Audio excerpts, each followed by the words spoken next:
tellement heureux de vous retrouver aujourd'hui et on a vu quelques vidéos déjà ensemble depuis quelques temps où on se questionne et on cherche à vivre le miraculeux. On cherche en fait à vivre dans les promesses que Jésus nous a faites au travers des évangiles, au travers de la puissance du Saint-Esprit qui est accessible pour nous aujourd'hui. Et je me réjouis de voir ce que Dieu fait dans la vie de ceux et celles qui m'entourent avec ces mêmes principes qu'on cherche à mettre en pratique et à vivre au quotidien. Aujourd'hui, j'aimerais juste qu'on se pose la question ensemble de qui est Jésus pour toi ou pour moi aujourd'hui? Qui dis-tu que Jésus est? En fait, c'est une question que ces disciples aussi à laquelle ils ont dû répondre. Et on peut lire cette histoire notamment dans le passage de Matthieu 16 au verset 15. Jésus vient voir les disciples et il pose la question à ses disciples. Ok, dans la foule aujourd'hui, dans les gens qui m'ont vu vivre depuis quelque temps, quelle est ma réputation? Qui suis-je pour eux?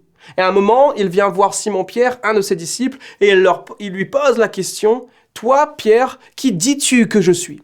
Et ce qui est intéressant ici, c'est un passage extrêmement puissant pour nous en tant que chrétiens, pour nous en tant que fidèles et ceux qui choisissent de placer notre conviction en Jésus-Christ, de répondre à cette question à titre personnel, que ce ne soit pas juste un beau verset que l'on lit, que ce ne soit pas juste une belle histoire que l'on raconte à nos enfants, qu'on puisse se poser la question devant Christ lui-même, avec l'aide du Saint-Esprit, en mesurant réellement nos mots, en mesurant réellement nos propos, en se disant « Seigneur, qui es-tu pour moi aujourd'hui? Est-ce que je suis réellement convaincu que tu es le Fils de Dieu, que tu es Dieu, que tu es celui qui sauve, qui restaure et qui guérit, que tu es celui qui va agir pour moi aujourd'hui face à mes difficultés, qui va agir pour moi, au travers de moi, aujourd'hui, dans mes succès, que tu es celui pour qui je vis. » Et ce qui est intéressant ici, c'est que Simon-Pierre répond « Tu es le Christ, le Fils du Dieu vivant ». Verset 17, il est écrit « Jésus reprend la parole et lui dit « Tu es heureux, Simon, fils de Jonas, car ce ne sont pas la chair et le sang qui t'ont révélé cela, mais c'est mon Père dans les cieux.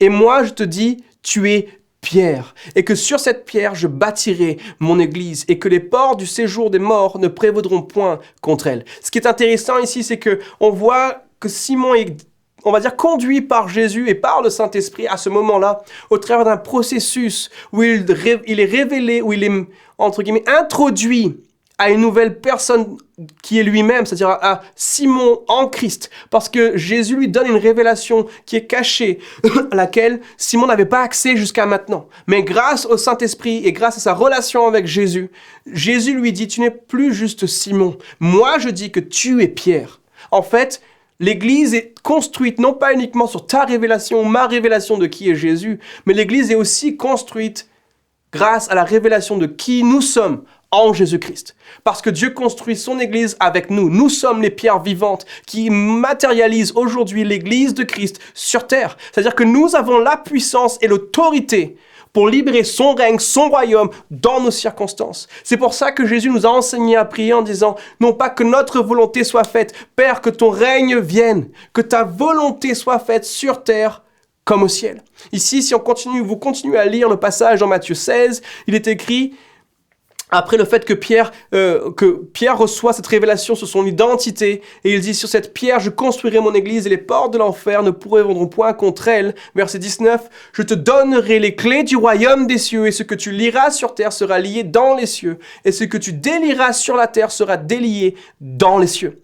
Aujourd'hui, on reçoit une mesure d'autorité lorsque toi et moi, nous sommes pleinement convaincus non seulement que Jésus est Dieu, mais aussi que nous sommes ses fils, que nous sommes ses filles, que nous sommes son enfant et que nous avons l'autorité ici sur terre d'amener son règne à se matérialiser dans nos circonstances. Et ce qui est fou, c'est que Jésus dit, les portes de l'enfer ne résisteront pas contre mon épouse, contre l'Église, contre ce que toi et moi, nous sommes. En gros, toi et moi, aujourd'hui, nous avons la capacité de rendre les choses ou la vie difficile à l'ennemi.